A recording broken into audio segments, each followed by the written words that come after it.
A section of Azimio leaders have condemned the demolitions, saying the government is neglecting the Ukambani people. The leaders, including Wiper Party leader Kalonzo Musyoka, Machakos Governor Wavinya Ndeti, and others, have questioned the government's dedication to work by their manifesto, saying the demolitions and evictions are the exact opposite of what they promised.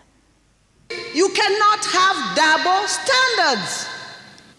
Huko Rift Valley watu wakibomolewa, Gachagua anasema mimi nimewaita, nimewaona, nimewaambia hiyo maneno muache.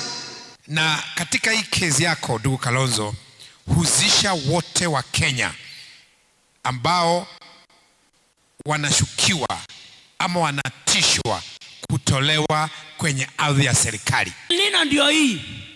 Wamama wako nje na watoto.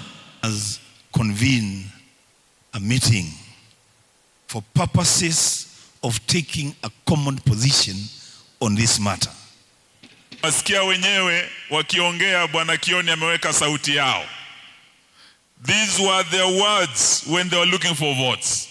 They said, never again will we witness brutal evictions in the Republic of Kenya. Walisema hawakusema.